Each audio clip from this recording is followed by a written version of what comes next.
Students, आज पढ़ेंगे कहानी चैप्टर 3 धोबी का कुत्ता घर का न घाट का। ये कहानी एक कुत्ता और एक गधे की है। एक धोबी के पास एक कुत्ता और एक गधा था।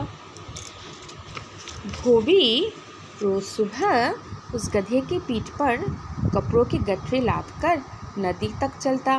वहाँ वो नदी पे कपड़े खींचता और गधा तब तक आसपास के घास चरता था। शाम को फिर कपड़ों की गठरियाँ लाद कर वो गधा घर को आता और आते ही सो जाता, क्योंकि वो बहुत थका हुआ रहता है। उधर वो कुत्ता सारा दिन मस्ती करता, खाता पीता, रात को भी मटर गश्ती करता।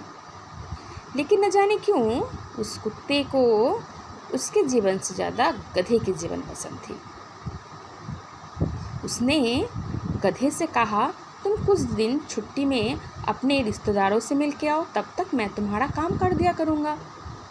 गधा यह सुनकर रिश्तेदारों से मिलने के लिए चला गया।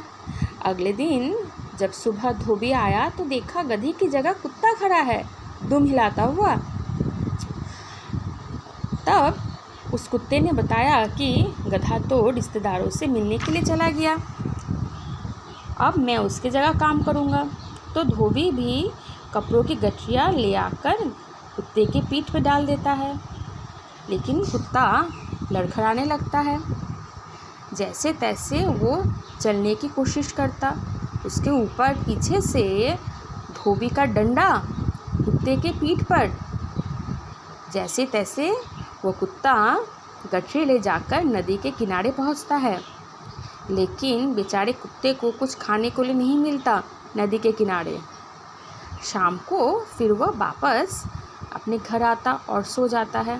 तब वो मन में सोचता है कि मेरी जीवन अच्छा था, मैंने खुद के पाँव में कुल्हाड़ी मार ली। अगले दिन सुबह फिर वैसा ही हुआ। अब रोज़ ऐसा होने लगा कि कुत्ता पीठ पर कपड़ों की गठरियाँ लेकर नदी तक जाता और रास्ते में बहुत सारे लोग यह देखने के लिए खड़े होते, अरे देखो, कुत्ता कपड़ा की गठरियाँ ढो के ले जा रहा है। बेचारा कुत्ता थका हारा आता और रात को सो जाता, कुछ खाने के लिए भी नहीं मिलता था। और एक दिन वह सुबह उठ के देखता है कि गधा वापस आ जाता है। यह देखकर कुत्ते की खुशी की ठिकाना ना था। लेकिन इस बार गधा आगे से ज़्यादा तंदुरुस्त और उसके खाल भी बहुत चमकीले हो गए थे।